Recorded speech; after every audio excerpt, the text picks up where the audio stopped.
gbogbo ẹ̀yin followers wa ẹ máa bá wa share iṣẹ́ tá a bá ti post, ẹ máa bá wa comment, ẹ máa bá wa like ẹ rí téèyàn bá ṣe bẹbẹ nílùú òkè èèyàn tún máa ṣe bẹbẹ ńlé. Gọ́vnà 2027 Adéọlá Yáyì ni lẹ́kọ̀ọ́, Yáyì ni jọ̀ọ́, Yáyì ni jàre, gbogbo Yewa náà, gbogbo Ògùn state náà, Yáyì ni jọ̀ọ́, Yáyì ni jàre. Adéọlá Yáyì ẹ ti ṣe bẹbẹ nínú olóṣèlú gan-an, ẹ dẹ̀ ti ṣe bẹbẹ ní house ní Lagos state.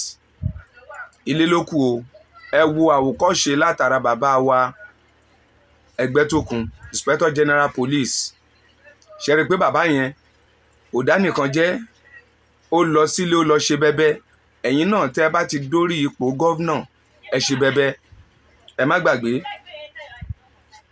ẹ bá wa ṣe international airport sábẹ́kúta, ẹ pilẹ̀ ẹ̀ bẹ́ẹ̀ bá tiẹ̀ lè parí, Ọlọ́run àti ẹ̀ fún yín parí, torí ọ̀pọ̀lọpọ̀ gọ́vnà tó ń débẹ̀ yẹn àti rí Ògùn state airport o. Gbogbo ọ̀pọ̀lọpọ̀ ìlú títí délẹ̀ Haúsá títí délẹ̀ Ìgbò ni wọ́n ti ní airport. Báwo lè tó Ògùn state ṣe wá jẹ́? Mo mọ̀ pé Adéọlá Yáyì ò níwà àjẹbánu nínú, ohun tẹ́ ẹ bá ṣe lẹ́ gbà, bójúbójú ò sí ńbẹ̀. Adéọlá Yáyì, you be a governor 2027 Ogun state governor. Bàbá wa Ẹgbẹ́tókun fọwọ́ sí i, kẹ́ máa tọ ipasẹ̀ bàbá wa Ẹgbẹ́tókun láti lè máa ṣe gbogbo nǹkan ribiribi. Do your best and leave the rest. Ẹ má ṣe ẹlẹ́yàmẹ̀yà. Ilé lẹ padà sí, ẹ tún lè ṣe, Ọlọ́run á dẹ̀ fún yín ṣe, Ọlọ́run á fún yín ṣe. ẹ ní pòfo, ẹ ní ròfo, ẹ ní gúnlẹ̀ sébùté òfo. Gbogbo wọn ẹ bá dáwọ́ ṣe lógùn state á yọrí sí rere, torí ẹni tó yẹ̀nà òun ni ọmọ ẹnìkan kọ́ ló máa gbàbẹ̀.